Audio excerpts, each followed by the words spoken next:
Hello and welcome to That Aged Well. This week I'm joined by Mark Turnbull, who has written The Private Life of Charles I, whom we are going to discuss today. And as always, I try to get to know the guest a little bit. So, what was it about Charles I that got you so invested in him? Goes back quite some time, I'll have to say. But when I was 10 years old, we went to a castle in North Yorkshire in England called Helmsley Castle, and that is steeped in Civil War history. And unbeknown to me at that time, I must add. And in the gift shop, there were a small pack of cards. Each card featured a monarch of England from the conquest, right up to Elizabeth II. And on the back of each card, it had a little bit of detail about their reigns. I bought that. I mean, I've always loved history. Bought that from the gift shop, and just flicking through the different monarchs, a bit like a royal lineup. As soon as I got to that card about Charles I, William Van Dyke, the portrait of Charles I was just amazing. It was the colors, the costumes, the pose, how regal it was. And then on the back, finding out that he'd been executed. It was at that moment when I thought, hang on, this very image of a king was executed. Spoiler alert! Yeah. Okay, I'm Yeah, joking. spoiler alert. Yeah. How did that happen? And Mm. from that day on, it's been a passion that I've been fascinated with. So let's begin with the early life of Charles I, because he grew up in Scotland in his first few years, and he was, of course, the son of James I, and took over after Elizabeth I had died. So he seems like quite a shy kid, at least in his early years. So let's talk about his upbringing and Scotland and him finally moving to England, because it doesn't seem that he was supposed to be king. It was his brother who later would die, and then it would be Charles who would then be the next in succession. So let's talk a little bit about his early years and how he came to be there here to the throne of England. Well, I think his early years are really key to Charles. And surprisingly, in all of the biographies, his early years are very much skimmed over. There's not a lot, which was really quite surprising. So when I started researching the biography, I really focused on those early years, to just understand what happened. What was his how did his character form? How did he develop? How did he become the man and then the king that he was? Because it's a crucial gap really in anyone's development. And you're right, those years in Scotland. So he was born in 1600, 19th of November 1600 in Dunfermline. Um, and he grew up, he was baptized, almost immediately because he was that weak, and wasn't thought that he would live.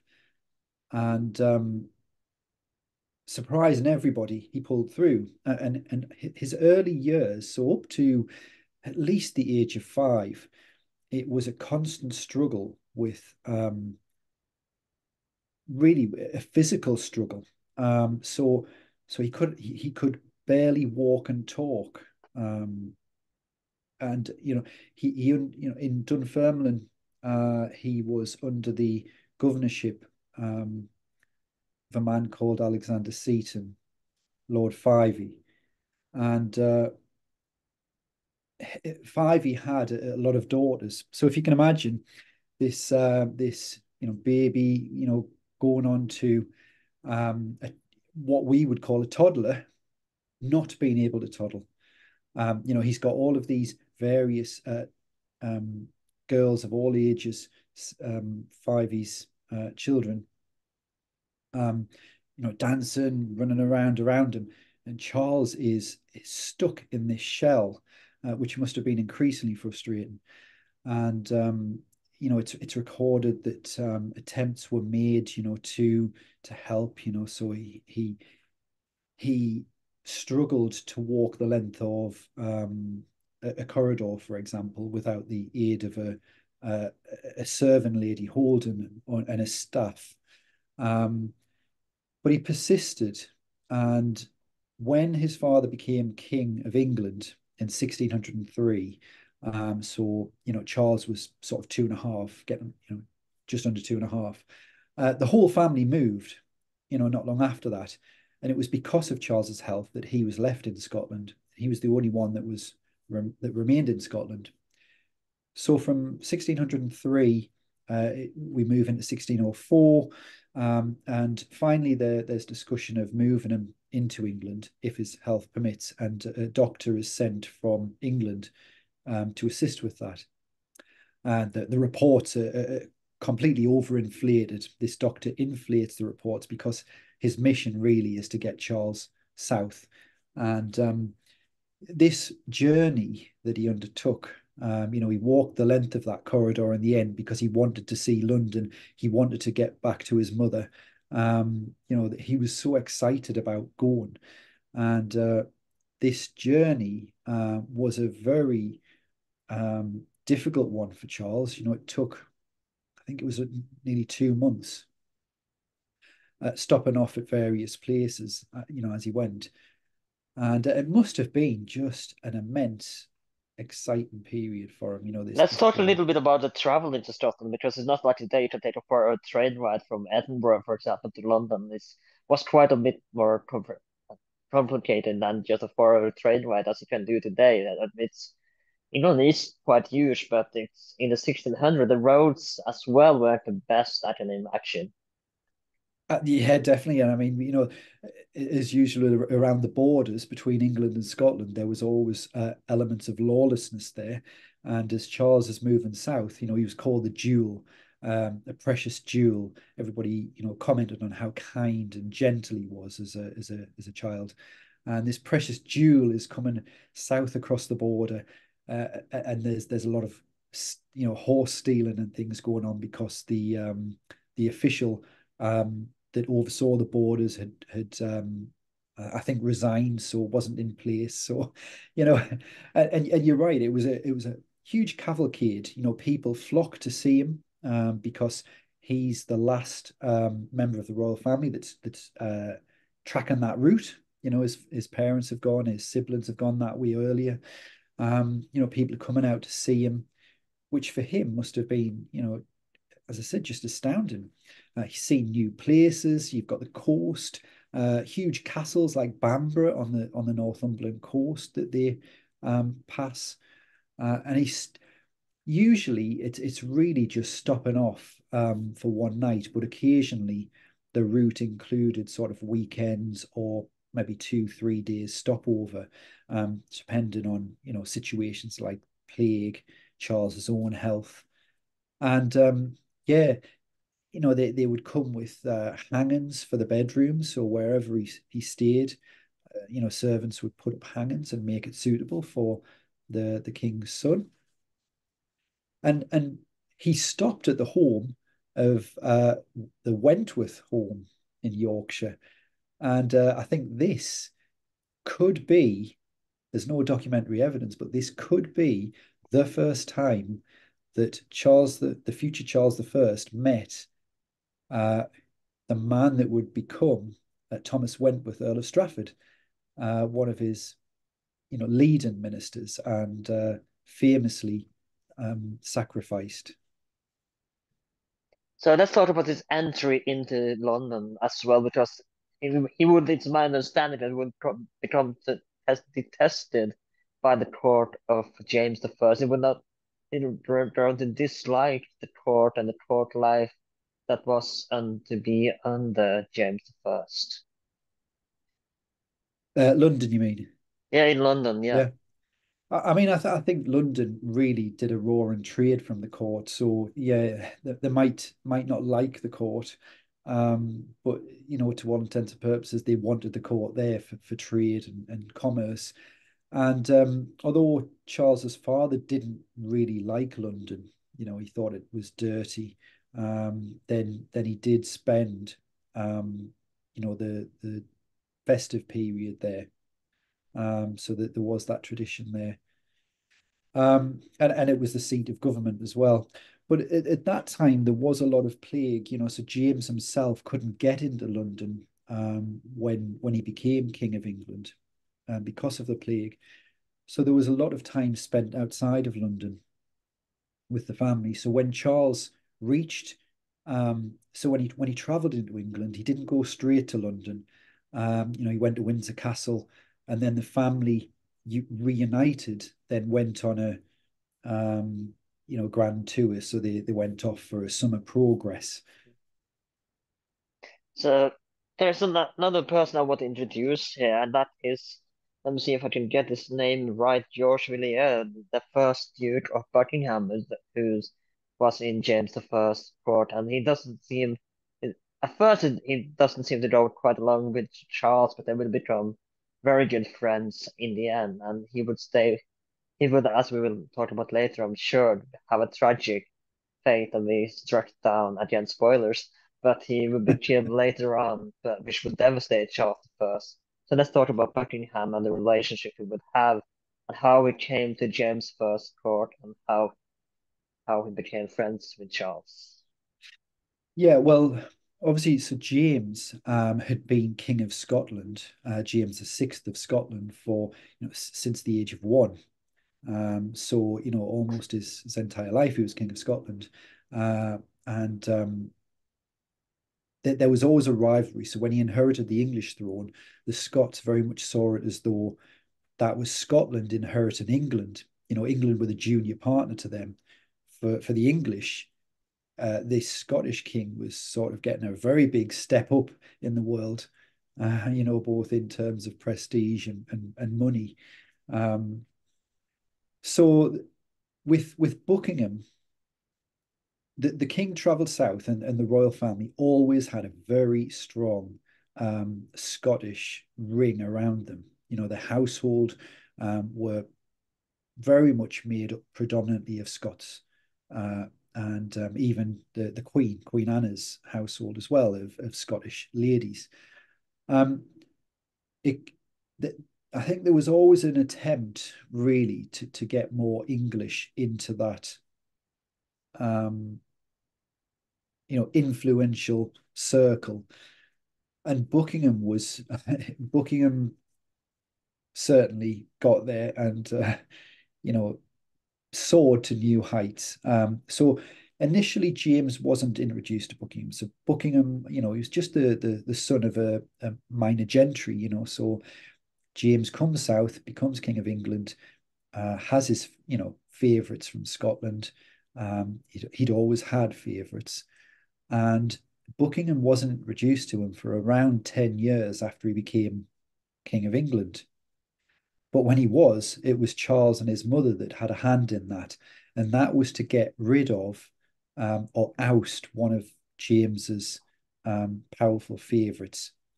And they encouraged James, by encouraging him to knight Buckingham, in front of Charles and his mother.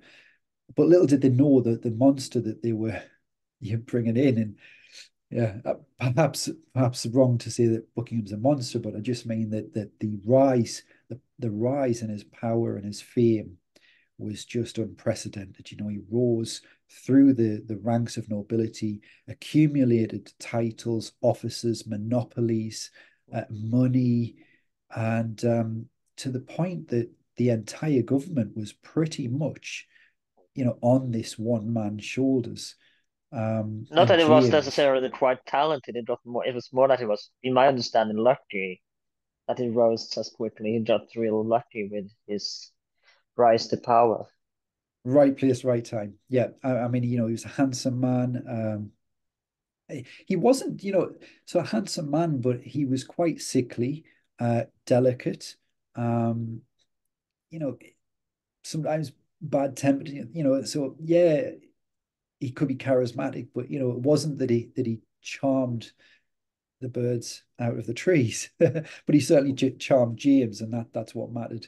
And before long, as I say, he was becoming a duke, which is a huge jump. He jumped over all of the aristocracy, much to a lot of the old English aristocrats' frustrations. And yeah, a lot of jealousy. A lot of jealousy arose. And Charles, as you said there, Charles didn't get on well with Buckingham at first, and after he became Prince of Wales, or heir to the throne after his elder brother's death, Charles saw Buckingham as taking his father away. He almost saw, Buckingham almost became the prince, and Charles was sort of ousted. And as Charles grew older, Charles was often the one that was acting as the minister, and Buckingham was the prince, the king's son. And the king used to refer to Buckingham as his son, as well as a lot of other, endearing titles. And Charles rebelled against that, so he'd squirt as a young lad, he'd squirt the fountain on Buckingham and drenched him. And his father, King James, gave him a belt across the ear, which was very, mortifying for Charles for that to happen. There was once when Buckingham had a nice ring. Charles got his hands on it. It got lost, and the king, really took Charles to task for that. Embarrassed him, wouldn't see him, forced him to apologize, and the two clashed. So Buckingham and Charles are up against each other, and eventually Charles comes to realize that Buckingham's here to stay. There's nothing that you can do without Buckingham say so. So even the son, Charles, has to realize that he's got to start cultivating this man. He's got to start working with him and not going up against him. And as James gets older, you do see the dynamics change. And for Buckingham, it was very slick. So he almost moved. He kept the influence with the old king, and almost seamlessly moved to take on the confidence and build the confidence of Charles. That relationship built Charles's confidence, and the two sort of benefited from that. And There seemed to be, I don't know if it's a conspiracy theory or not, but there seemed to be a theory that Buckingham was the lover of James the First. Is there any truth to this, or what is your take on this? it's a hard one because, and there's a very good biography of James, which has just been written by Stephen Veerappan. And I think the answer is we don't know what that entailed, but certainly they were extremely close. Some of the letters and the correspondence between the two were very, very personal. Um, whether that was a full relationship or whether it was, who knows, emotional only. I don't think we'll know for certain, but James used to refer to him, like his wife, but at the same time, he used to refer to him as an adopted son. Um, That would be so kind of weird to have an intimate yeah, relationship. yeah, it's definitely a strange one. But yeah, it's difficult to know exactly how intimate it was. Let's talk. There's clearly intimacy there, though. So let's talk about his the marriage match, the first marriage match with Charles the First, which was the Spanish infanta, which was Maria Anna, who he was supposed to betroth. And Charles, of course, was super excited about this, but it doesn't seem that the bride, the would almost bride to be, felt the same way. But he did manage to persuade his father to go to Madrid incognito via France. So let's talk about because it's quite a story that as well when he in Buckingham, because they are almost caught as well when they travel incognito to the European continent and travel to Yeah, Madrid to try to get a match with Maria. And was, as we know now, it did not happen because, of course, we are going to get to Henrietta Maria in a second, and she's an episode in herself. But yeah. let's talk about the first match that was supposed to happen that did not happen with Charles the First, Maria Anna of Spain. Well, so James was always a peacemaker, and he wanted to be a balance. So he wanted sort of the Church of England to be the midway between popery and Catholicism. and anarchy of Puritanism. Um, and with his children, that's the same. So his daughter was married to a Protestant leader, the Elector Palatine, but he always foresaw a Catholic bride. That was his preference, from day dot, that his heir would marry Catholic. And when Prince Henry, Charles's older brother, died, age 18, and Charles became heir, he inherited, and incidentally, Charles lost his character at that point. The burden of pressure on Charles at that point to be a replacement Henry was immense from everywhere. So he had to drop who he was, drop personal tastes, everything, and become Henry. He inherited that desire for a Catholic bride from his father.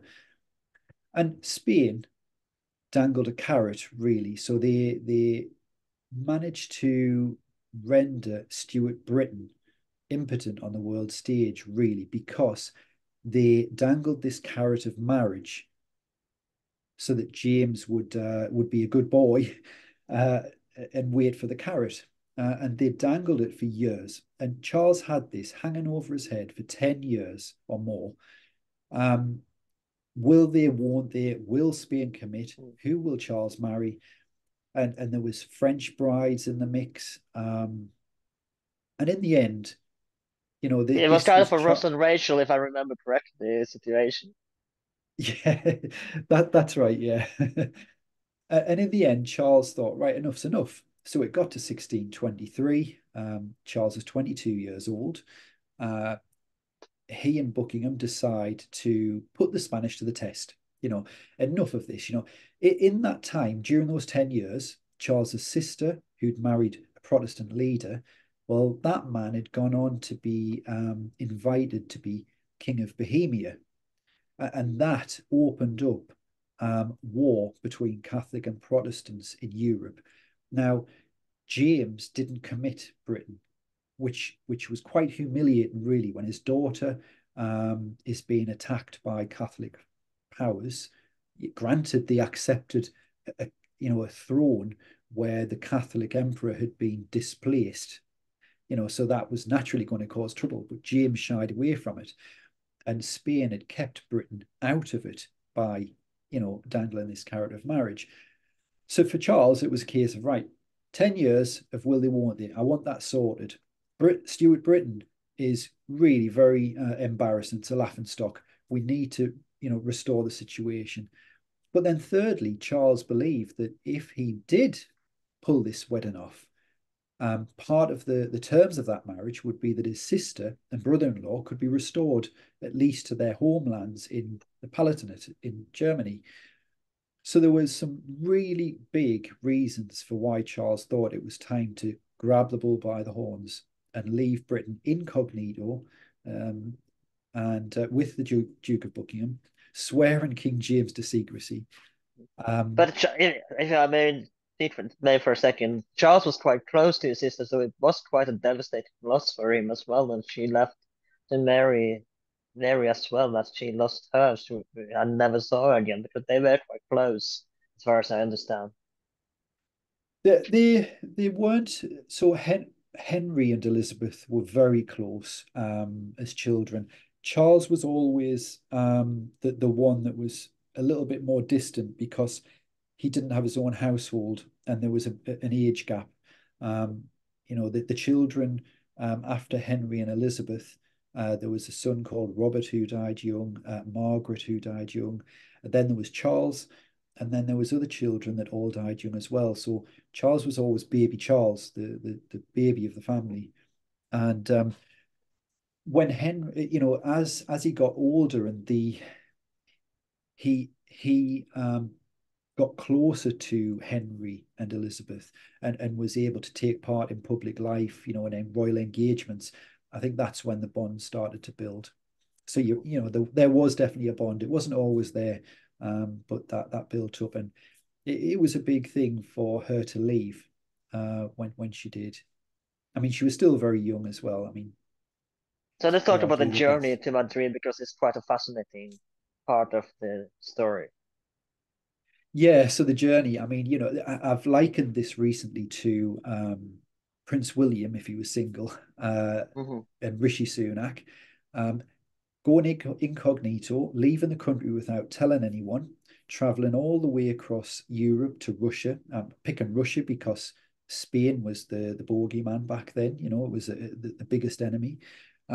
Traveling to Russia to marry Putin's daughter. It was something as huge as this.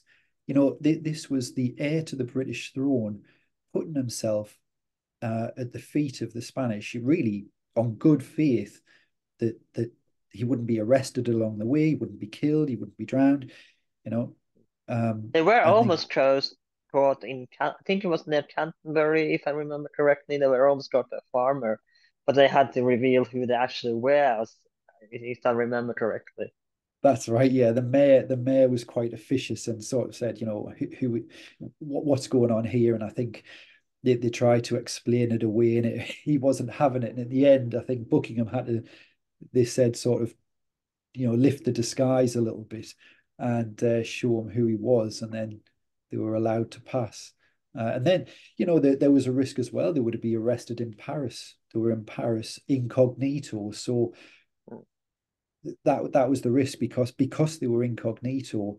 It could be taken as an affront to the French king, but they got away with that. Did he meet his future bride there, Henrietta Maria, while he was there, or did he? He did, yeah. So it's recorded. He didn't meet her as such, and I think there was awareness that Charles was there, although it was probably not said. Um, but there was a It's, court mask. let's face it, it's not that easy to travel incognito as royalty in Europe. Yeah, yeah. Well, that's it. I mean, they did close the ports behind them. As I say, James was sworn to secrecy. Ministers in Britain were wondering what was going on. They knew something was afoot, but they didn't have a clue what. And they worked on James until he broke and admitted what had happened. Um, so yeah, there was a point where he watched a court mask and he saw Henrietta, the young Henrietta, taking part in that. Mm. So let's talk about his arrival in Madrid and why the match with Maria Anna did not happen. And that's to talk about his stay there because it did not go as planned, needless to say. It didn't, but to be fair, I don't think the Spanish had any intention. There was probably no way that they could grant any sort of restoration of the Palatinate to Charles's sister and brother-in-law. No way that they could, no way that they would. The same was the religious barrier. So what Spain wanted was to wrangle out of this with better tolerance and better situation for English Catholics. Um, so they were using this to full effect. Charles obviously wasn't going to convert. They put pressure on him to do that. He refused. There was all sorts of kerfuffles between priests and Charles and his entourage. One of them, Edmund Verney, punched a priest in the face who was, going for a convert, pushing hard for conversion. So yeah, it wasn't going to happen, but it came close. It did come close. There was some secret uh, negotiations going on that James reluctantly rubber stamped. Um, it got close, and then eventually the Spanish were you know they, there's records that Charles was almost brought to tears of frustration by it all. Because they kept him very much pinned down. They took him to lots of fights and sort of public events and religious events and ceremonies, and really were just distracting him, until the money ran out. Um, they wouldn't let him speak to the infanta without scripting what he could say, things like that, because, well, in my view, they had no intention of allowing this to happen. And She she didn't seem to she be quite taken with Charles either. well, she didn't. I think she just wasn't taken with the idea of marrying a Protestant or going to a country like England. I think she really wasn't up for that. But when you fast forward and you find out what did happen to the Infanta and who she did marry, she became Empress, so the Holy Roman Emperor. And at this, She did quite at well for herself. yeah, absolutely. And that was more natural for her to do that. Mm. But if we fast forward from 1623 to 1638, Charles's nephew, Prince Rupert, is captured by the Catholics and he's held. And at the point when he's trying to negotiate his release, and Charles is involved in negotiating that release, one of the biggest supporters of Rupert and his release was the Infanta, who became the Empress. She put in a good word with the Emperor, along with the Emperor's nephew, and eventually was released. So there is a follow up to that story. She did have some influence over her ex, not her ex, but her former suitor's nephew. So let's talk about his second choice, or second. I mean, it was the first. And did he always plan to have a Henrietta Maria as a kind of backup if the marriage with Maria and would fail? Was that always a plan that did they negotiate with Henry the Fourth of France that there would be a marriage between Henrietta Maria and Charles the First if things didn't work out as they planned? Not necessarily, so not specifically. It wasn't as clear cut as that, but there had always been in that 10 years of negotiation prior to 1623, there was always it was always veering from a French bride, Spanish bride, French bride, Spanish bride, or potentially others. And it wasn't necessarily just the marriage, it was the European alliance network that was at play here as well, politics. So the French would try and get the heir to the British throne marrying their princess to spite Spain, or Spain would then step up the pressure to try and get it. So th there was a lot of matches, or in that time where Charles was potentially lined up with Christine, another daughter of the French king, Elizabeth at one point, another daughter. Elizabeth eventually married the King of Spain. Um, Christine married the Duke of Savoy. So really, by the time of 1623, when the Spanish match fell through, there was just Henrietta Maria left, and the idea had certainly been discussed. And I think Charles at that point just wanted to get married for stability and just to establish himself. So yeah, he pretty much as soon as he returned to Britain, then negotiations were ongoing with France for Henrietta Maria. Now, Henrietta Maria was, of course, a Medici, which was one of the most prominent families in Italy, or if not at Europe at the time, and one of the most famous bankers in Italian history. But what were the status of marrying a Medici in the 1600s? Was it like whether still in power, or was it still prestigious to marry a Medici queen or princess? Um, I think they would probably have more looked on it as being a match of a Bourbon, the French Bourbons. That would probably have took precedence in everybody's eyes. I think I mean, I must admit, I'm not up on Medici history, but Marie de Medici, who was the wife of Henry the Fourth of France, I mean, yes, she was a formidable woman, and there was times when she attempted to be the regent for a young son, because Henry the Fourth was murdered.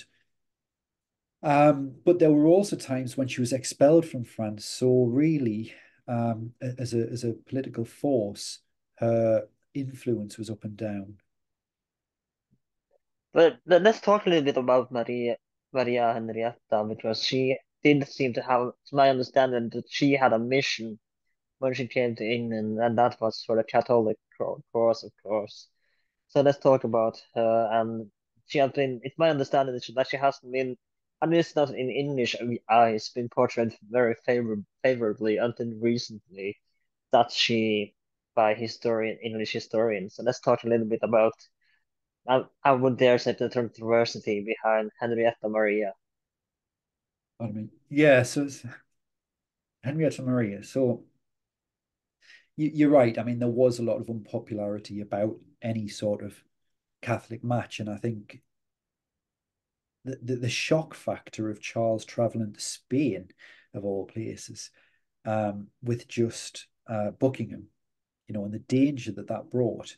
When he did get back home, the whole country just rejoiced with relief, that he was back safe. So I think at that point, that the match with Henrietta Maria was a lesser of two evils, and I think it was accepted, because there was relief that he was safe. But there was still very much a lot of unease about the fact that she was a Catholic, and then couple that with Charles's high church preferences, and straight away there was whispers and concerns, especially in the Puritan corners, that this could be a she could convert him. Her children might There then is take rumors that England she back. did, it's my understanding. There is rumors that she did convert Charles. They're all vicious rumors with no truth. They are political propaganda from the parliamentarian side. If anything, Charles and Leander Delisle is categorical about this. She's saying Charles was always a persecutor of Catholics, and probably the worst persecutor, worse than his father. Um, there's no doubt that she did try and get a better deal for Catholics in England, and that was one of that's the way that anyone's going to see it, especially in Henrietta's position. She's a Catholic, English Catholics persecuted more than they'd ever been. She's going to try and help out, ease some of that if she can. But naturally, any sort of pro-Catholicism is going to be seen by English Puritans as uh, completely evil. You can't ease up on Catholics. Even just easing up on it is as bad as taking away all of that persecution. So um, yeah, she definitely did. Charles was, and he went to his death. Refusing to give up the established Church of England, the Protestant established Church of England. So yeah, there was a lot of arguments that they had about the prince. She once took the Prince of Wales to mass. Charles was extremely unhappy with her. That resulted in an argument. Charles regularly broke the terms of the marriage conditions. So part of that was that the children will be educated as Catholics until a certain age. That didn't happen. They were baptized Protestants, which was against the marriage terms. So Charles is breaking those terms completely. He's certainly not a Catholic, never was, and was never tempted. There is a story where Henrietta Maria complains that there is a big enough Catholic prayer room, and that Charles replied, "Well, if you don't like it, you can go to the hall. If you don't like that one, you can go to the bedroom. If you don't like that one, you can go outside. If you don't like that, you can go to the park. And if you don't like that, you can, do whatever." There is this story that he said something in the line of that. I mean, she was well provided for in terms of a place to worship, but that was almost an inheritance from what was expected for the Infanta. So when negotiations were in place with the Infanta, there was at St. James's Palace, the chapel was enlarged, and created as a Catholic chapel for the Infanta. Well, Henrietta took that on, and she had places to worship. She had places to worship that were suitable for her, big enough, and in fact, a lot of Catholics flocked there to enjoy that protection, and to worship. And there was often scuffles and sort of street fights as they left. So I gotta ask because I'm a little bit curious about this. What now? Because Charles doesn't seem this be the type. It doesn't strike me as the one to take mistresses around him. But was he a virgin bride when he entered with Maria Henrietta Maria's marriage, or did he have its rights had sexual affairs before the marriage, or was he a virgin bride? So it's a real grey area. So there's not a lot known about his private life as a young man. After book is Um, scroll. yeah, well, in terms of his personal and sexual relationships as a young man, there's not much known. So, however, there is a letter which I've mentioned in the book, that Charles wrote to Buckingham, and it's along the lines of sort of saying, yes, I was visited by the person that must not be named. She took my mind off the the fallout. So he'd fallen out with his father, and she took his mind off it apparently, and he was going to see her again on the Saturday, and Buckingham was told not to tell the king about this. So yeah, there's a lot of speculation on who could that have been, and what could have happened there. I mean, Buckingham was certainly rumored to have had infidelities. I mean, and he was certainly a man about town. So, there is the thought that he, introduced Charles to that. We'll never know for certain unless something is unearthed. But I personally speaking, I don't think that he was a virgin husband. Um, but certainly he wasn't. He wasn't going about sowing his wild oats. He wasn't that type of character either. There's poems that he wrote to a noted beauty when he was a late teenager. And it's that he very much had that chivalrous desire to be like a knight errant, and saw sort of women and his role and his life in a more rose tinted chivalrous way. That's that's something I want to bring up because Buck, there is incident with Buckingham and the Queen where she enters that would kind of put put a strain to the friendship with Charles first and Buckingham. That he I don't know I don't remember if it's the Queen's lap or one of her maids of honor that he rest upon, but they said there's this story where Buckingham enters the Queen and her maids of honor, the ladies in waiting, and he rests upon a breast, I think, or what. I'm not quite sure how the story goes, but there is this story that Buckingham does something Charles finds hard to forgive him for. I don't remember exactly. This is why I'm not a historian, but there is this Right. incident with the Queen. I've not heard an incident like that. I mean, I think that probably would have horrified Charles really, Mm. because I mean that he would have took that as quite an affront as well against him. But I mean, certainly Buckingham and Henrietta Maria didn't exactly get on at the start, because when she came to England and she had her French household, quite a significant French household, that caused a lot of problems, at the very start. Plus, Buckingham wanted to make sure that he and his family were protected, their influence was protected. So he wanted his family in key positions in the Queen's household. But by the terms of the marriage, she had a strong, large French household with her. And with Buckingham's family, except his mother, being Protestant, then there was no place for them. So there was a real battle between the three of them over that. And in the end, Charles came down and dismissed the French, pretty much all of the French.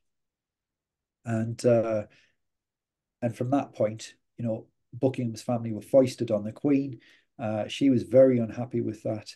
And then in the end, I think there was sort of a brief period of peace before Buckingham's murder. And after that, I think that's when Charles and Henrietta Maria really fell in love, and their marriage was a strong one from that There's, point onwards. another thing I want to bring up about Henrietta Maria as well is she didn't speak English at first. She only spoke French, but did she learn English at all, or did she only speak French? Because it must have been quite difficult when not being able to speak language to your husband. I mean, there are relationships, but probably today as well, when this occur, this is the case where not, they don't speak the same language. But today you at least have Google Translate, which is somewhat helpful. But they did, Yeah. of course, you didn't have it that back then. So how did communication as grow? And did she ever learn English enough to be able to communicate with Charles? And what was the case there? Because it was quite difficult for her as well when she didn't speak English at all Yeah, when she first that's came. right. She was just a teenager as well. But I think that she would have had lessons. Once it was realised that she was destined to be Queen of England, because just before their marriage, Charles' father died, so she was destined to be queen. I think she would have had some basic, English lessons. Charles spoke French. She always wrote French. Certainly, the letters that I've seen in archives, they're all in French. Even when she's writing to English courtiers, she's writing in French.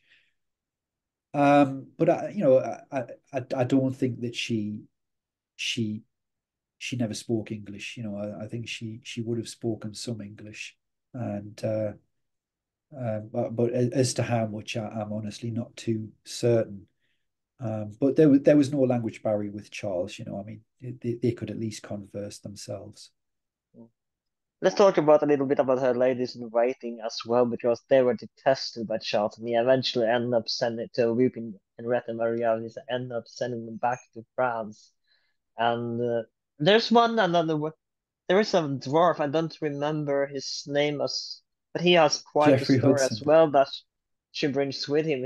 And I'm sure he has well another one that is deserves his own episode as well because his story is so fascinating. But let's talk about how the ladies in waiting, the French friends of Henrietta would be sent away, and how they why Charles chose to do this to Henry. Was it to be cruel, or was it because just simply because it could not stand it? It definitely wasn't cruel. Yeah, I don't. I think Charles would really struggle to be cruel. He certainly wasn't a Henry VIII. What you had was a big band of French men and women coming over with Henrietta Maria, which in itself attracted a lot of negative press. Um, you know, they also became a barrier. So as I say, for Buckingham, um, you've got this influential man that pretty much controls the government. He's in all the key positions. Charles has a very strong bond with Buckingham. They've been through thick and thin. Um, uh, Buckingham wants positions in the Queen's household. You've also got the fact that the French are not really, despite this marriage, the French are not particularly supportive of British interests. Charles is trying to sort of intercede for his sister on the continent. That's not happening. So Charles is looking for war. The French are not particularly supportive of that. And I think Charles had hoped that the marriage would have sealed something. um, so you've got a growing situation now. It's trying to weave the threads together. You've got the political thread. So when Charles became king, Parliament refused to grant him the hereditary revenues that every monarch had had for life. They refused to grant it for life and gave him it for 1 year. And that's because there was a really big desire for political change. Um, so you've got from the very outset Charles's government strangled financially. He can barely operate and pay his own way. He's mortgaged everything he's got to the hilt to try and pay for war to support his sister and the Protestant cause. Um, so that's the one element. So at home, he's got that problem. He's looking for French support. That's not forthcoming, despite all the terms of the marriage. Henrietta herself, he can't really get close to her because of the French household. There's one description that says that they kind of set up a little monastery in the attic of the Queen's apartments and sort of closet her away so that he can't get close to her. And of course, that means no relationships here. The two of them are not going to be sleeping together at times. If there's a feast day or something like that, which is a lot. There's a lot of frustration there on everybody's part, and it comes to the crunch. Especially when you've got Parliament saying you've relaxed the laws against Catholics, we want you to reinstate them immediately. Otherwise, you get no money at all. We're going to continue to stonewall you on the matter of finances. Charles is itching for a war. He wants to go to war with Spain. He wants to get the Palatinate back for his sister. He's thinking, well, this is a Protestant crusade, yet my Parliament's not letting me do it, not giving me the means, and France is certainly not engaging either. So he really had a choice.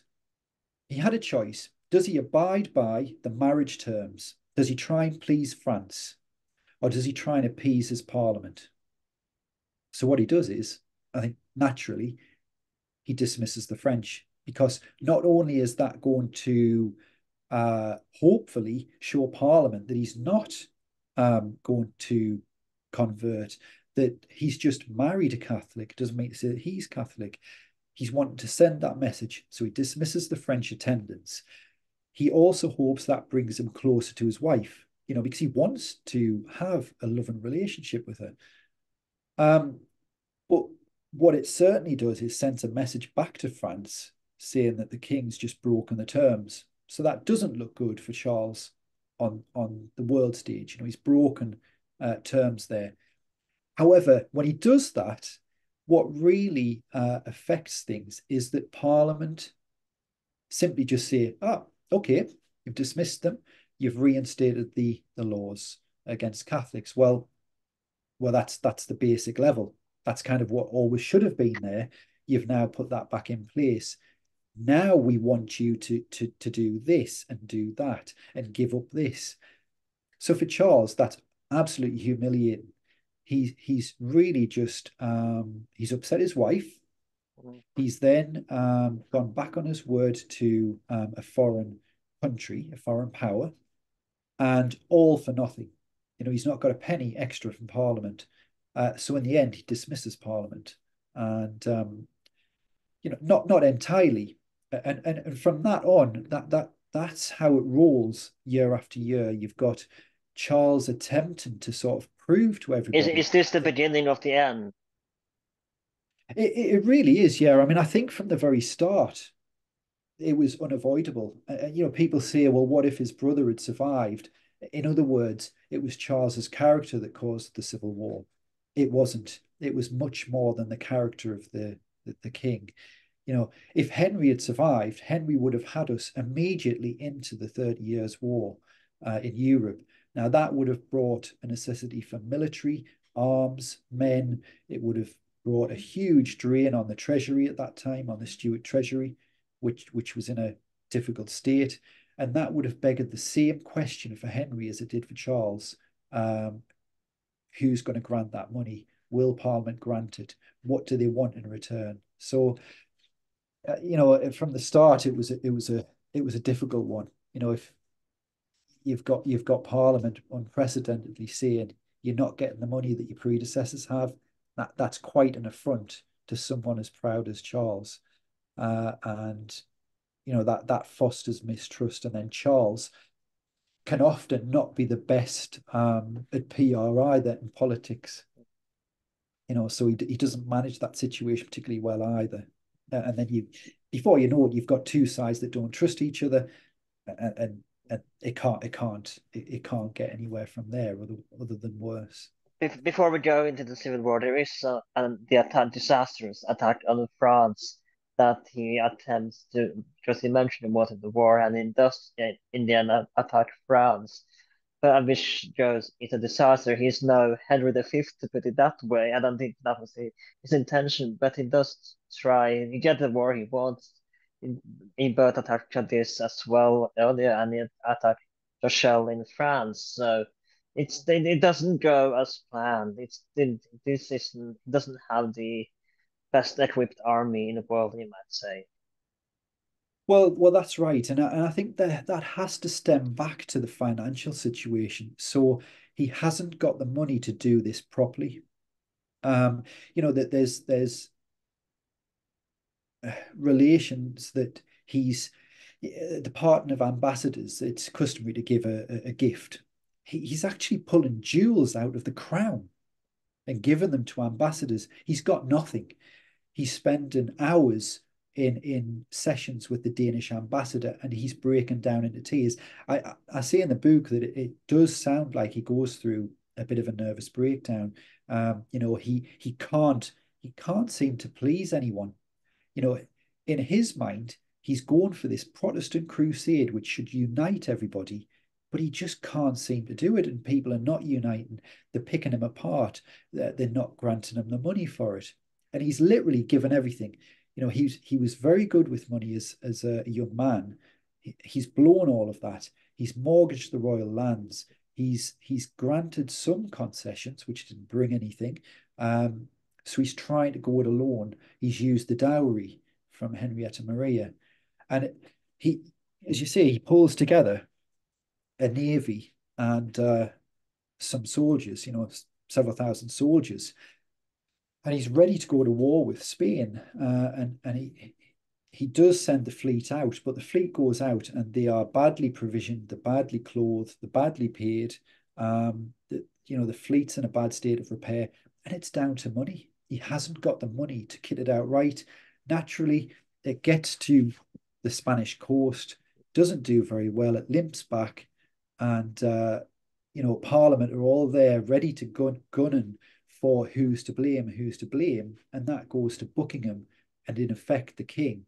But really, he's been set up to fail on a number of fronts, and then Charles's problem is he tends to bite off more than he can chew, so he goes all in, and not only does he have this war with Spain, he then declares war on France, and he wants to relieve Protestant La Rochelle. Again, he thinks, well, surely Parliament must support this. This is a Protestant bastion in France holding out. It doesn't make sense to sort of ring around sort of domestic tittle tattle politics when something like that's at stake. But there's no money granted. So again, as you say, it goes to La Rochelle. Buckingham commands that in person, and there's a lot of sources that say Buckingham, was personally courageous, did his best. There's others that say that he was inept. But I think whatever you look at it, again, for me, this is stemming back to money. They're going over there, the scaling ladders are far too short. It's a disaster. The blockade doesn't work. The Spanish are then threatening the backs. So Buckingham's forced to withdraw. And also I think there were also promises that assault against La Rochelle would be backed by risings within France, which don't come. So yeah, it limps back to port, and yet again, it's right. Who's to blame? Who's to blame? And the blame game goes on, and Charles's, Charles's reputation, and Britain's reputation is really at a terrible ebb. I mean, nobody. They were not a fair British Empire, yeah, needless to say. Absolutely not. If anything, if you had Britain try to ally with you, well, they're going to bring a lot of rotten ships, starving seamen, and unpaid troops who would just mutiny. So yeah, terrible reputation.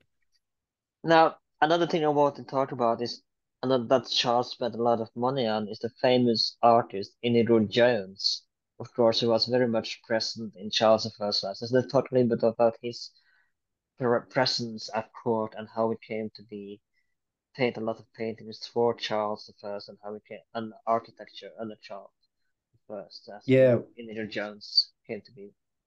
well, Inigo Jones was a master of a lot of things. So Charles used him to design the scenes and the settings for court masques, which were these grand plays. Um, And is this part he as well why they were broke because they spent so much money on this architecture and designs that only Inigo Jones among others? Well, I think at that stage, yeah, I mean, people, it's always quoted, well, he had money to buy paintings, but really, the money that was going towards a particular collection that he acquired in I think 1627, which was around the time of the Ile de Ré expedition. I mean, a lot of that was agents buying it on Charles's behalf on credit, Mm. So, he wasn't flashing the cash, and using the money for paintings and not ships. He was actually bankrupting himself on military but at the same time, using what little credit he had left at that point, early point in his reign, for people to contribute sums of money to secure it for him on the promise that he would repay them. So yeah, it wasn't anything substantial enough to have, meant the choice between victory and war, or a nice set of paintings for your wall. The money for the paintings was never anything, that would rival the cost of a navy, or paying 10,000 troops. Now, the next person I want to introduce that enters Parliament, and I'm sure many who is familiar with this era, and of course one of the most famous villains of the this Charles I's reign is of course, or was he a villain? Is Oliver Cromwell, and now let's discuss this as well. That we talked about before the podcast is an episode in itself. Let's talk about the entry of Oliver Cromwell and was he the villain that history makes him out to be? Because every time someone mentions a Cromwellian, of course they refer to that. Oh, he's a Cromwell. That's of course that's not a good thing to be associated with these days. Or and after Cromwell's reign. But was he the villain that history made him out to be? And let's talk about Oliver Cromwell's background and into the Parliament. I mean, the thing is with Cromwell, people say, "Oh yeah, he was a nobody, Mr. Nobody at that time." Well, yeah, perhaps he was, but he was certainly not a nobody. He had a lot of influential family members. He was fairly wealthy family. Himself, he wasn't a particularly wealthy man at that point, but as I say, he had a lot of influential family members. And of His course, uncle, if I may, he was of course shared the name with the famous Thomas Turnbull under Henry VIII yes, as well. yeah, exactly. Yeah. So there were family links there as well to Thomas Cromwell. Um, but at that point, he was very much associated with a Puritan group who were looking for more religious freedom of worship, and they were casting their eye really towards the New World, or America. Um, so he was in that circle. So, that's like the likes of the Earl of Warwick, John Pym, Lord Say. Um, and really, so Cromwell, becomes an MP. Um, but again, he's not particularly prominent in terms of opposition to Charles. What I mean, and it was only in hindsight, decades later, that somebody said that a famous comment was made about him in around 1641, 1642, that he was a sloven and had blood on his collar. And somebody said, well, that sloven, sir, I have a mind will rise to be the greatest in the land. Well, that's probably false. It's a later story. But he was there. And the film Cromwell, I'm not sure if you've seen it, that puts him squarely in the place in Parliament. face an arrest from the king. Well, that's false. Cromwell wasn't, in the echelons of leadership, parliamentary leadership at that point, but he was definitely had his influence, and, I mean, and the speech that connections. Richard, I must confess, I only seen the speech that he delivers when he dissolved the parliament. But Richard Harris is just a perfect casting for Oliver Cromwell, isn't he? The way he delivers his famous speech, of course, that is after Charles the First, but still, the way he delivers that speech is, and I keep going back to watch that time and time again because it's so good delivery. Yeah, yeah. I mean, the film it is very good. Yeah, it is. And it certainly definitely makes for a good scene. Yeah, but yeah. So Cromwell, I mean, he comes to prominence in the Civil War. And he's a fairly junior officer. Then he Which rises side up the does it is ranks. on the does it choose the royalist or does it choose the is it on the opposite side of Charles because it does Firmly advocate for opposite Charles' side. execution in the end, but he does go against Charles. Yes, yeah, from the start, Cromwell is a parliamentarian, and that fits with his Puritan sympathies. It fits with his network. It fits with his family, influences. So yeah, he's well in with the parliamentarians. Naturally, he becomes a parliamentarian officer. As I say, he rises up the ranks. He becomes sort of second in command to the Earl of Manchester in what was known as the Eastern Association, so a regional parliamentarian sort of territory around East Anglia, Lincoln, that way. Becomes second in command there. And he gets into all sorts of wrangles with his superiors, who perhaps aren't prosecuting the war as ruthlessly as he wants it to be. And it comes to a head towards the end of the war when Parliament, when there's an attack on the leadership of the parliamentarian armies, which are all, predominantly, I should say, not all of them, predominantly peers, the Earl of Essex, the Earl of Manchester, the Earl of Warwick. And an act is put forward to try and get around this, uh, to get rid of these peers who are wavering or sometimes speaking too much about peace. That they should all resign their commissions. So no MP, no member of Parliament, House of Lords, House of Commons, should hold a military rank. That's agreed. Everybody resigns, including Cromwell.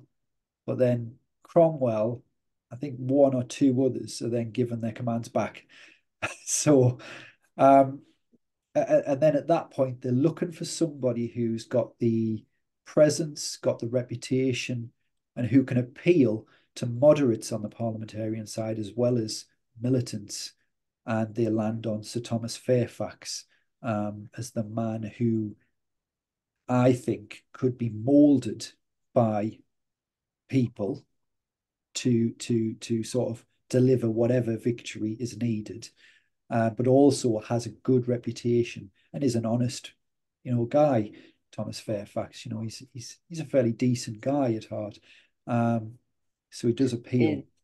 He he's kind of for the Robespierre of the England, if you will, if that's a good comparison, I don't know, but the one comparison is he is kind of the Robespierre, the uncorruptible, if in a way. Yeah, although Cromwell, the problem I is mean, I with mean Cromwell. Not Cromwell, but Fairfax. Oh, oh, right, yeah.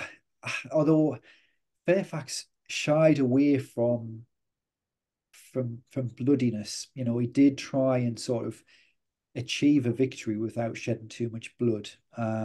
It was only when he was forced that he would end up sort of before Colchester, for example, the siege of Colchester. He made an example of it to try and stop the breakout of another war. So I don't think he's as bloody as Robespierre, but I think I think he just wants to give a victory. He wants peace. He wants stability. He doesn't want the shedding of too much blood. let's talk a little bit about Charles I in the Civil War because his wife, as you mentioned, they are quite broke and they had to pay everything basically. And Henrietta Maria leaves for France and they never be able or is see her again. And she has to go back to France to raise money for their cause, for the royalist cause. But did he have any support in Europe, Charles I, or was Europe kind of what was Europe's view on the civil war that raged in whether pro-parliamentarians and whether countries that were pro, royalties, or how what was Yeah. it? Was there anyone who cared at all in the conflict of a little island? There was, yeah. So I think naturally, I think all of the monarchies supported Charles, at least in spirit. But being quite frank, I don't think many of them actually supported him. There was always rumors that he was going to get troops from France or Denmark or the Low Countries, or and that never materialized. I mean, France had its own domestic problems. France actually profited from having England neutralized by civil war. So really, for France, they really did play both sides. They wanted the war to continue, uh, and when it came to the point of a peace settlement, France really played the game to make sure that neither side came out as ultimate victor. For France, they just wanted the king to be a bit of a puppet king to sort of maintain the balance. They didn't want a fervent Puritan parliament, for example, because that would work not in France's favour. Whereas Charles was much more preferable, but we've seen Charles was a Catholic persecutor. So they didn't want him to be all powerful. Um, Probably the people that sort of seem to care most, or really do more to help, were the Dutch. And when I say the Dutch, again, I'm not saying all of the Dutch government, but certainly the Prince of Orange was Charles's son-in-law. Um, well, from 1647 anyway. Uh, so yeah, so the Dutch did seem to try and get involved, send ambassadors. But really, across Europe, all of the crowns of Europe and the governments were still sending ambassadors and envoys to talk to Parliament, and perhaps offer to mediate. So, nobody was actually out there saying, we detest what Parliament have done. They're traitors. We are going to side with the king, to help him, uh, defeat these traitors. There was none of that. There was no hard line uh, messages coming from Europe. More conciliatory. So let's talk about the trial of Charles I and the end, and we have to of course talk about in the eventually when we have to talk about the famous painting of Charles taking saying goodbye to his family, which is most people are associate as well with Charles, I think. But we have to let's begin with the trial of Charles I. Yeah. So the Because trial and again, as we mentioned in the last episode when we talked about the French Revolution, was kind of a kangaroo court in this case as well. It was a court that Yeah. made up his mind. It was never more to humiliate Charles than to actually think there was a standing chance that he would actually come over this. I mean, there are schools of thought that say that the verdict was open, until close to the end. I personally think there was no room. There was a lot of discussion previous to that court being set up. People were, this wasn't just cruel necessity, is the term that's often used. They wanted to execute the king. They wanted him out of the way. And I think a lot of people had thought, well, there can't be peace until he's gone. Now, what I will say there is there can't be peace until he's gone. Well, in other words, they can't get what they want until he's gone. That's the thing. So we often hear accusations of Charles being untrustworthy, going behind people's backs. But actually, during his captivity, he had the Scots Parliament, the English Parliament, and the English New Model Army, three elements coming to him, seeing him as what they call the Golden Ball. He didn't And have quite that bad time in captivity, as far as I understand. it wasn't the best, but there was moments. Yeah, so certainly Carisbrooke Castle wasn't a particularly good confinement for him, apart from the rumours of Jane Warwood, a royalist spy, apparently getting smuggled into his rooms. But there's speculation there. I mean, I personally think, could it have been a relationship, sexual relationship, or could it have actually been a ruse? And they are painting it as that, but they're painting it as that just so that for the jailers, it's not unusual to see them together, because people believe that she's going to his bed. Well, actually, she's going in there and getting letters. She's taken out his writings, what would form his justification. So he wrote up a lot, as much as he could, about how things had got to the point that they did, and that was published immediately after his execution, the famous Icon Basilique, and that was being smuggled out of Carisbrooke captivity at that time. Anyway, that's an Mm. aside with the captivity. Um, so yeah, in his captivity, there's these accusations that he was untrustworthy and that there was no peaceful settlement because he just didn't uh, agree to negotiate. But he'd given away a lot of prerogative crown powers in 1641 before the war. So, and that wasn't enough to satisfy. And by that time, both sides were at the point where neither trusted each other. So it had to be ultimate annihilation from one side or the other. Um, and in captivity, they're coming back again, English Parliament coming back with these are the terms we want. And these terms are deeply, deeply humiliating, not just personally to Charles and his faith and his honour, but they are also completely negating his coronation oath. And this is a king who thinks that the civil war has come about because he has granted too many concessions before the civil war in 1641. So he's now standing firm. So far from being untrustworthy, he's actually been as clear as he can be, saying, I'm not willing to grant or give up the Church of England. I'm only willing to give up the militia of the kingdom for 10 years, then 20. Then he pushes it out and says, well, for the rest of his life, if it's granted to his son at his death. Um, but what you've got is the Scots, the English Parliament, and the New Model Army wanting to get their own agenda into the peace terms, and they want to use Charles to do that. So all of these parties are as bad as each other. They're all as untrustworthy as each other, really. The difference is we see Charles as an individual, and it's easier to pin the blame for the lack of a peaceful settlement on one man's untrustworthiness rather than on 300 men in Parliament who were sort of faceless, or a few Scottish commissioners who were only representative of part of their country, or an army that's made up of militant elements.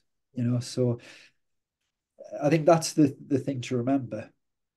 And then the peace, obviously there's no peaceful settlement that could be found until the end of 1648. And that is when Charles suddenly buckles and starts to make concessions more than he's ever done before. He even writes to the Prince of Wales and apologizes, and says, I'm so sorry, because he's breaking part of his coronation oath. He's not handing off that hereditary power anymore to his son in these terms. And Parliament really wear him down to the point where they believe they've got a workable settlement that would restore the king, give him some his revenues back, and allow a suitable power sharing. The New Model Army don't want that. The English Parliament are termed more pro-Presbyterian. Now these are at that point they're sort of like midway. They're not at the Puritan element, they're not at the King's High Church element. They're sort of midway, more along the Scottish line of religion. And they are ready to do a deal with Charles. They invite him to London, towards the end of 1648, and the army do not want that. They realise that if Charles goes to London and an agreement is made, there may be a good balanced government, but it will not include anything that would be beneficial to the Puritans. It won't include sort of more rights and voting rights for the levellers. Um, you know, Parliament don't want. Cromwell even doesn't want to give voting rights to men over 21 like the levellers want. He said, Cromwell himself says you shouldn't get to vote in this country just because you breathe the air.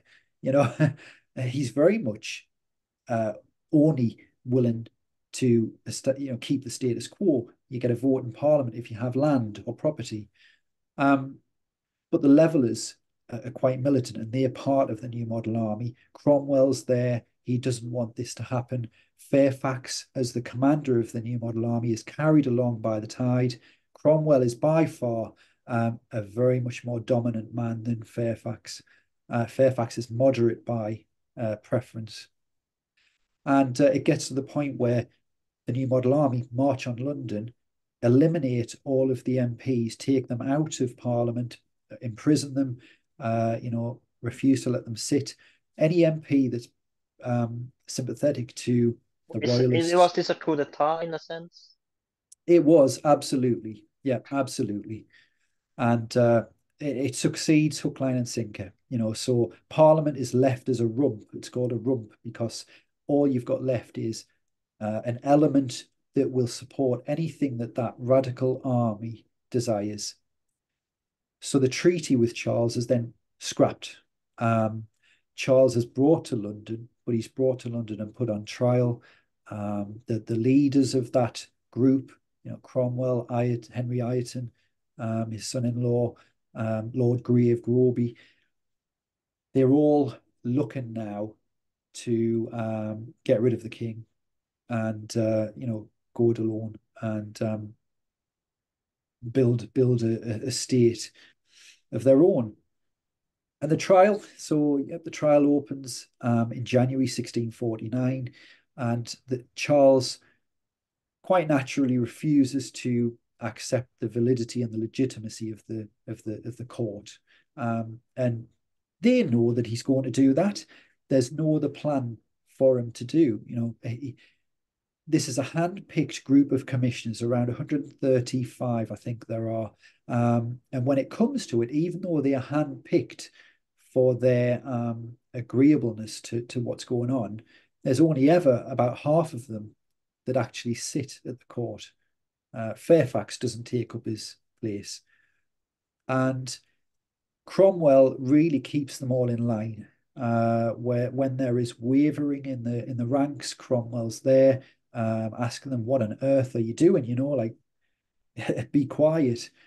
And as Charles refuses to plead, put in a plea, because to do so would be to recognise the court, and even as far as Charles doesn't take his hat off in the court, because to do that would be to acknowledge the court's standing, and he can't do that. So this is not him being arrogant. He keeps his hat on.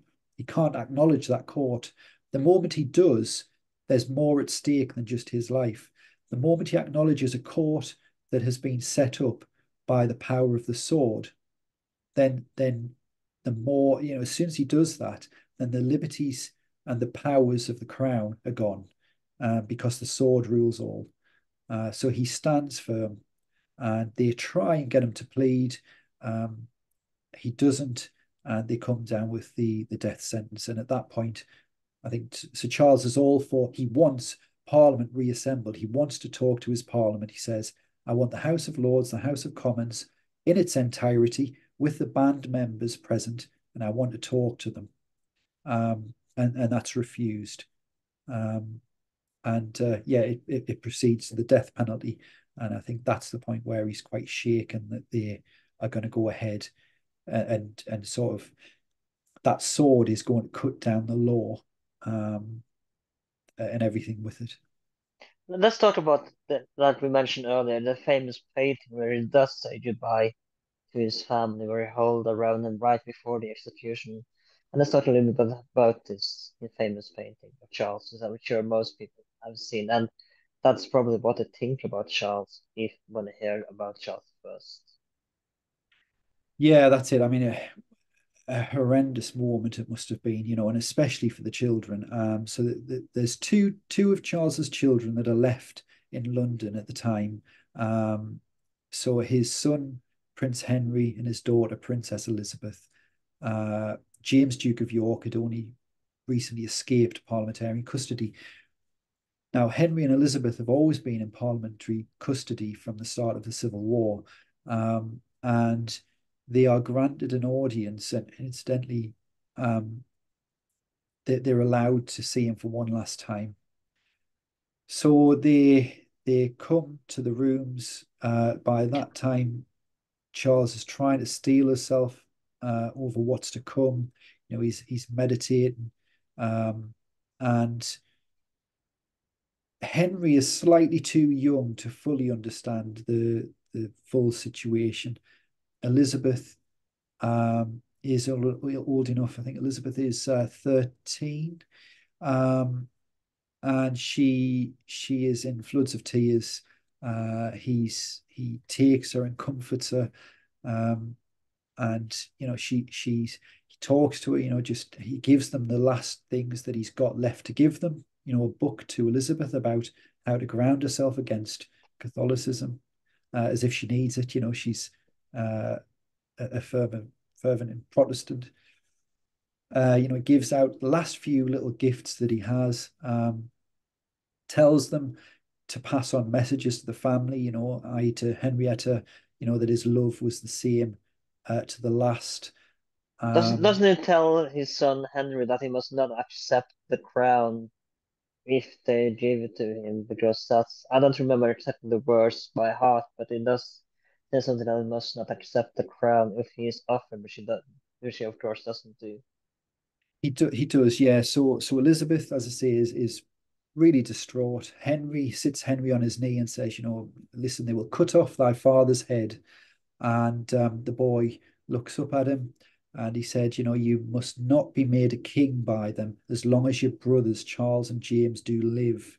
And Henry responds and says, I'll be torn to pieces first. And, Charles takes a lot of heart from that. Because at that point, this is not silly thought. Parliament were considering putting the youngest son on the throne as a puppet king, and bypassing, the other heirs. There was that thought, and yeah, so then I think as soon as he's told Henry that, pardon me, Elizabeth is very upset again. And at that point, it really takes its toll on Charles, considering what's coming in the next few days. And they take their leave. There's a lot of to and fro where he goes back and hugs Elizabeth, because of how distressed she is. And after they leave, he literally collapses. So Charles, his legs go. It's took a lot out of him, and he realizes that he needs to, um, get back to a place in his own mind where he can cope with what's going to come, and not be this affected. And from that point, he refuses to see anyone else. His nephew's asking to see him, and he refuses.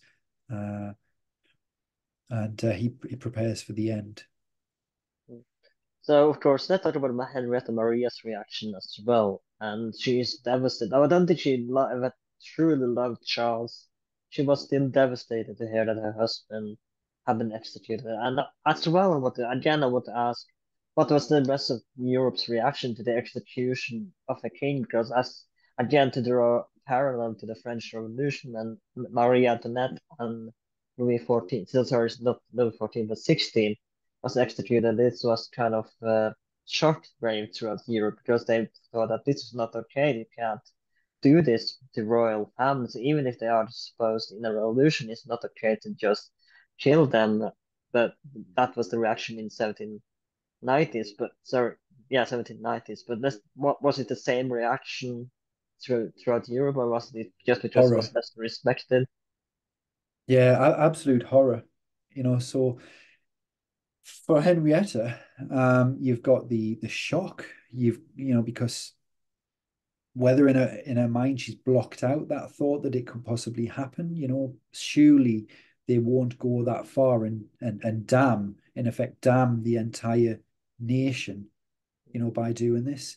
They do. So shock, sorrow, grief, that her husband's gone. What are they going to do now as a family? Then there's God's judgment, so she's got to fathom out, why has God allowed this to happen? And that's a very big, impact. How can you execute a representative of God on earth? Yeah, yeah, exactly. So why's God let it get to this stage, And then on top of that as well, it's the horror that, as you say, an anointed monarch has been executed. Now, what is that going to do to that nation? What wrath will come from the Almighty? And if nothing comes, how will that reverberate around the crowned heads? If they see that it can be done, you know, could that extend? Could that revolution roll out across other kingdoms?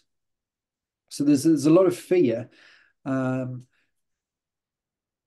and yeah, the news takes a little bit of time to filter through. The ports have been stopped. There was a huge security crackdown on London on the day of the execution, with Cromwell in charge as the leader of the armed forces, because Fairfax, by that point, on the very day of the execution, Fairfax is interceding and trying to get a stay of execution from Parliament.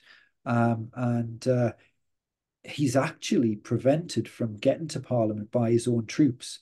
Now, there's no other commander other than Cromwell that could have given orders to allow that to happen.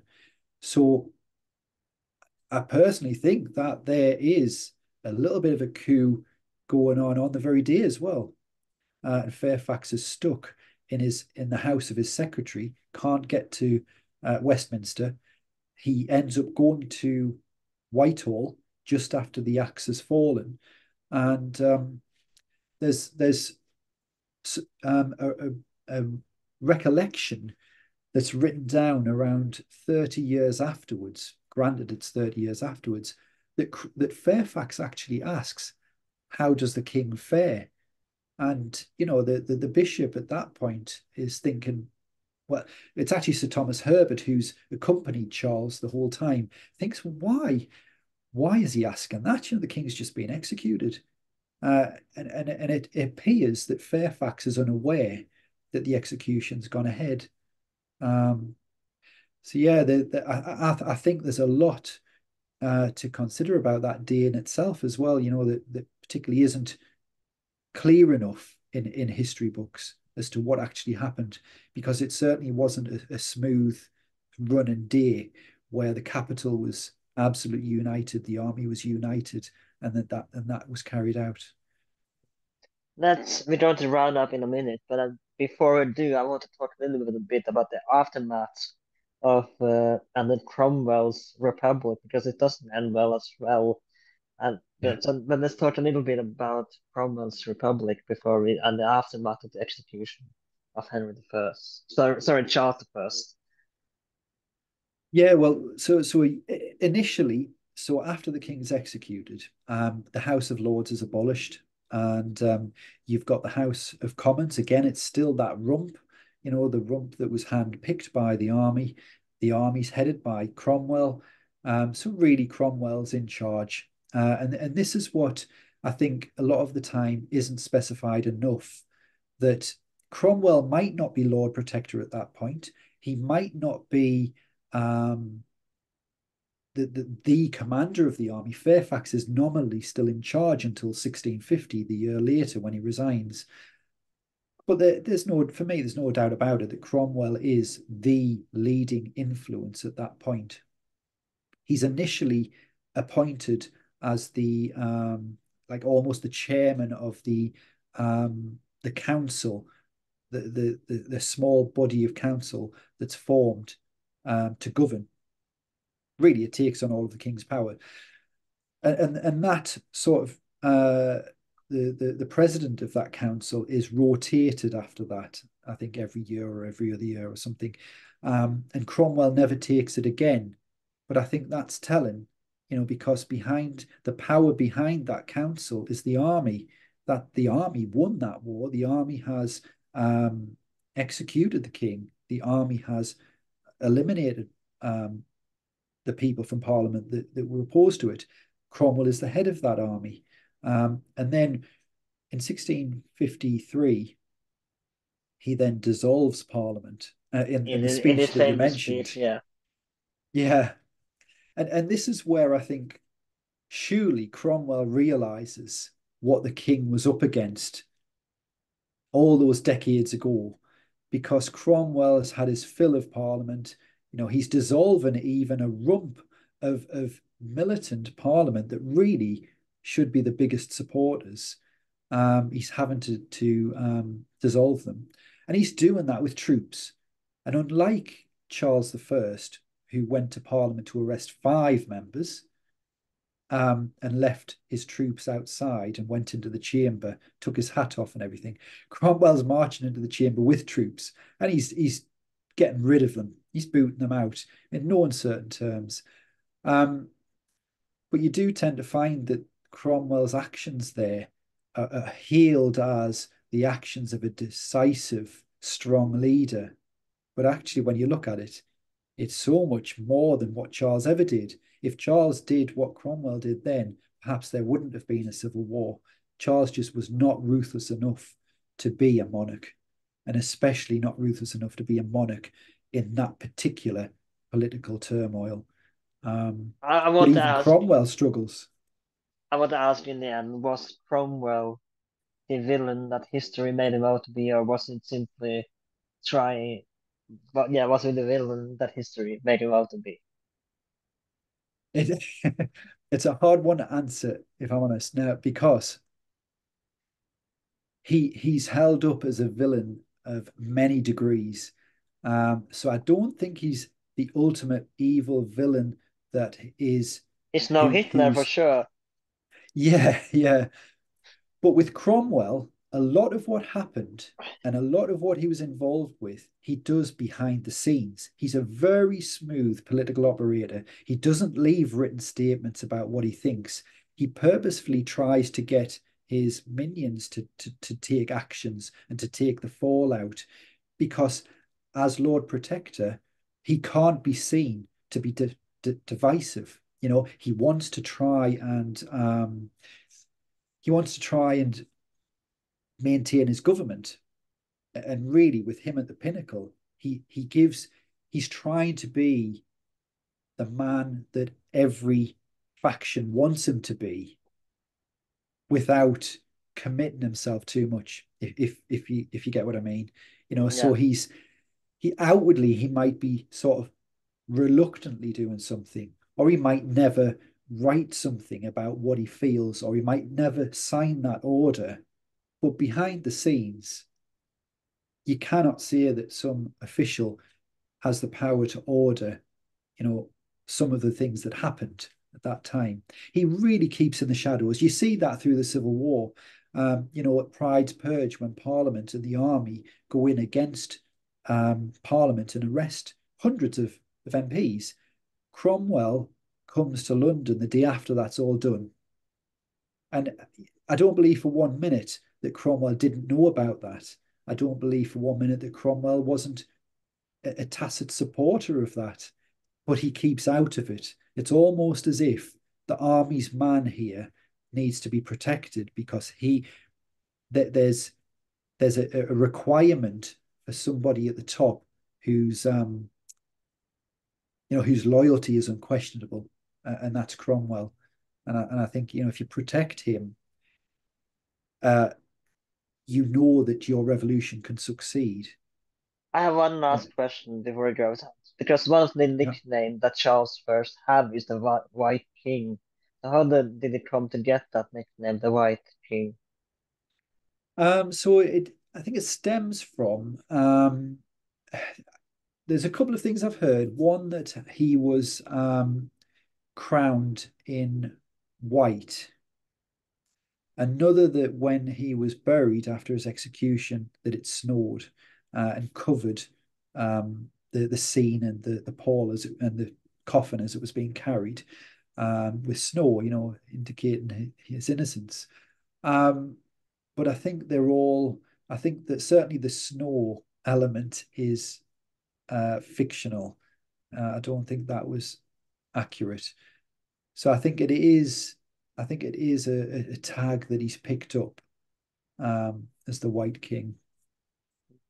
Thank you so much for coming on. It's been a pleasure to have you on the podcast. Before we go, do you have any social media where people can find you if they have any further questions on Charter First, or the Civil War, or this period of history? And of course, where can people buy your book if they want to read more about Charter First? Yeah, well, I mean, I love the period, so I'm more than happy to talk about it whenever I get the chance. So thanks for letting me come on. Um, My website is 1642author.com. Twitter handle is 1642author. The book itself is available in all good bookshops. It's on Amazon. Pen and Sword are the publisher. Charles I's Private Life. And I'm on Facebook. I've got a podcast that I Mm. produce called Cavalier Cast: The Civil War in Words, and that is solely dedicated to every angle of the civil wars, just to try and make it more accessible, because it can be quite a complex topic, um, for a number of different reasons. But it is a fascinating one, and it's something that is really overshadowed, and it's not explored enough.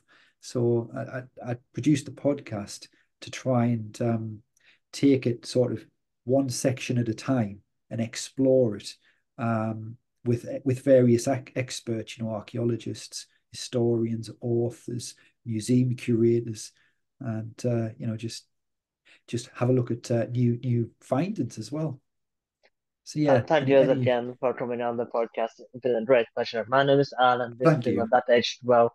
We are available on Spotify, Apple Podcasts, YouTube, wherever you can find podcasts these days. If you are on Apple Podcasts, consider writing a review of our podcast, and I will try to read it on the podcast if I can see the review. If you are on Spotify, consider giving us 5 stars. So you can give us one as well, but I would prefer 5 stars if I'm honest. Please like, share, and subscribe. You can also check out on some other episodes. I'm sure you will find something you will like.